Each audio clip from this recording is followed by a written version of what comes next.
गरीब दाल चावल वाली। पूनम अपने पति मोहन और बेटी ज्योति के साथ खुशी खुशी अपनी जिंदगी को जी रही थी।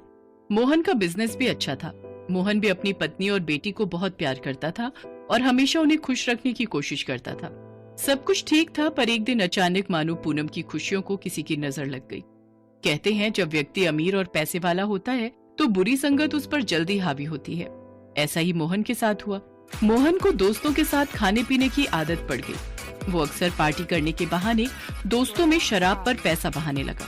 उसने दोस्तों के साथ पीने खाने के लिए घर की एक एक चीज बेचनी शुरू कर दी। सुनो, ये सोने की चेन और चूड़ियां कहाँ ले जा रहे हो? मेरा गहनों का डिब्बा वापस करो। ये गहने मैंने तुझे बनवा कर दिए थे, समझी? तो इन गहनों पर मेरा हक है। मैंने कहीं भी लेकर जाऊं? हैं? तू होती कौन है मुझे रोकने वाली? चल हट जा मेरे सामने से। आप ये गलत कर रहे हो। देखना, आपकी पीने खाने की ये बुरी आदत एक दिन हमारा सब कुछ बर्बाद कर देगी। मोहन ने पूनम की एक नहीं सुनी। धीरे धीरे मोहन ने अपना सब कुछ बेच दिया, यहाँ तक कि घर भी। अब वो बहुत गरीब हो चुके थे। मोहन पूनम और ज्योति को लेकर एक किराए के घर में रहने लगा। शराब ज्यादा पीने के कारण मोहन की तबीयत बहुत खराब रहने लगी थी और घर में दवाई के पैसे नहीं थे। क्या करूं, घर में तो बिल्कुल भी पैसे नहीं है। इनकी दवाई खत्म हो रही है, पर मुझे कुछ तो करना ही होगा, नहीं तो इस घर का खर्च कैसे चलेगा। सब मेरे कारण हुआ है। ना मैं शराब जैसी बुरी चीज को अपनी आदत बनाता और ना हमारा ये हाल होता। बना बनाया बिजनेस, घर, गाड़ी सब बिक गया। और तो और हमारी ज्योति का स्कूल भी छूट गया। बात करते करते मोहन रो पड़ा। अरे, आप चिंता क्यों करते हो? मैं हूं ना कोई काम ढूंढ लूंगी। आप चिंता मत करो। पूनम मोहन की हालत देखकर और परेशान हो गई। पूनम के पड़ोस में सरोज नाम की एक महिला रहती थी। वो दाल चावल का ठेला लगाती थी, पर वो अपना सब कुछ बेचकर गांव जा रही थी। क्या हुआ सरोज दीदी, आपने दाल चावल का ठेला नहीं लगाया? नहीं नहीं, हम तो अपना सब कुछ बेचकर गांव जा रहे हैं। गांव में अपनी जमीनें हैं, वहीं खेती बाड़ी करके रहेंगे। बच्चे भी दादा दादी के पास गांव में ही रहते हैं, तो उन्हें भी अकेले परेशानी होती है। बस 1-2 दिन में चले जाएंगे। सरोज दीदी, मेरे पास भी कोई ऐसा काम नहीं है जिससे मैं घर का खर्चा निकाल सकूं। अगर आप गांव जा रहे हो तो क्या मैं दाल चावल बेचने का काम शुरू कर दूं? बहुत परेशानी चल रही है, घर में कुछ भी समझ में नहीं आ रहा क्या काम करूं। हाँ, क्यों नहीं, इसमें क्या परेशानी है? मैं तुम्हें सब समझा दूंगी और ठेला और बर्तन खरीदने की जरूरत भी नहीं पड़ेगी। तुम्हें सब कुछ बना बनाया मिल जाएगा। पर सरोज दीदी, मेरे पास अभी इतने पैसे नहीं है कि मैं आपको। अरे, तो पैसे किसने मांगे हैं? तुम आराम से अपना काम शुरू कर लो, उसके बाद जब थोड़ी कमाई होने लगे तब हम इस बारे में बात कर लेंगे। सरोज पूनम की बहुत मदद करती है और पूनम दाल चावल का ठेला लगाने लगती है। सरोज गांव जा चुकी थी, पर उसके बंधे हुए ग्राहक अब पूनम के ठेले पर आने लगे थे। इससे पूनम को बहुत फायदा हो गया। पूनम रोजाना सुबह दाल चावल बनाती थी और पूरा दिन ठेले पर दाल चावल बेचती थी। पूनम की कमाई शुरू होने लगी, जिससे घर का खर्च भी निकलने लगा और मोहन की दवाई भी समय पर आ जाती थी। पूनम ने ज्योति को भी फिर से स्कूल में डाल दिया। पूनम दाल चावल बहुत ही स्वादिष्ट बनाती थी, इसलिए उसके ठेले पर ग्राहकों की बिक्री बढ़ने लगी थी। सब कुछ ठीक हो गया, पर एक दिन चलो एड़े, चल जल्दी से हफ्ता दे। इस एरिया में बहुत समय से आया नहीं, तो सब आराम से मजे कर रहे हो और दिखाई दे रहा है यहाँ पर सब खूब कमाई कर रहे हैं। भैया, ये कौन है जो इस तरह से ठेले वालों से बात कर रहा है?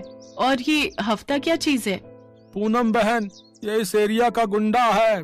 कुछ समय से आ नहीं रहा था। पहले जब सरोज बहन खड़ी होती थी तब वो भी इसे हफ्ता देती थी। ये हर हफ्ते आता है और अपना हफ्ता लेकर चला जाता है, यानी कि हर हफ्ते 2000 रुपए इसको देने पड़ते हैं। ये तो बहुत गलत बात है। कोई इसके बारे में पुलिस से नहीं कहता? अरे बहन, इस गुंडे से सब डरते हैं। किसकी मजाल की पुलिस में इसके खिलाफ कोई एक भी शब्द कह दे। अब तुम भी इसे चुपचाप पैसे दे देना, वरना ये तुम्हें यहाँ ठेला नहीं लगाने देगा। नहीं भैया नहीं, अत्याचार सहना और अत्याचारी का साथ देना दोनों ही गलत है। मैं इस अत्याचार को सहन नहीं कर सकती। मैं इस गुंडे को पैसे नहीं दूंगी। तभी वो गुंडा वहाँ आ जाता है। अरे, यहाँ तो पहले सरोज ठेला लगाती थी ना, लगता है तुम उसकी जगह आई हो। चलो, मुझे क्या करना है, चले जल्दी से मेरा हफ्ता दे, मुझे देर हो रही है मुझको। मैं कोई हफ्ता नहीं देने वाली। मैं अपनी मेहनत की कमाई तुम्हें क्यों दूं? जाओ यहाँ से, वरना मैं पुलिस को बुला लूंगी। क्या कहा? पुलिस बुलाएगी तू? पुलिस? मेरे खिलाफ कोई पुलिस में शिकायत नहीं कर सकता, समझी? सब मेरे से डरते हैं, समझी? अब देखता हूँ तू यहाँ ठेला कैसे लगाती है। चल हट यहाँ से। अरे छोरो, निकालो इसके गले में से 2000 रुपए, चलो। तुम लोग ये ठीक नहीं कर रहे हो, मैं तुम्हें नहीं छोड़ूंगी। सब लोग जग्गू नाम के उस गुंडे से डरते थे। कोई भी जग्गू के आगे नहीं बोलता था। जग्गू सबसे पैसे लेकर चला जाता है। पूनम बहुत गुस्से में थी। वो सीधी पुलिस स्टेशन जाती है और जग्गू के खिलाफ शिकायत दर्ज करती है। उस एरिया में ये सब चल रहा है, इस बात का हमें पहले ही शक था। अगर ये खबर हमें पहले किसी ने दे दी होती ना, तो हम कब का जग्गू को गिरफ्तार कर चुके होते। हम जब भी वहाँ के ठेले वालों से कुछ भी पूछने के लिए जाते हैं तो कोई भी जग्गू के खिलाफ गवाही नहीं देता, सब डर जाते हैं।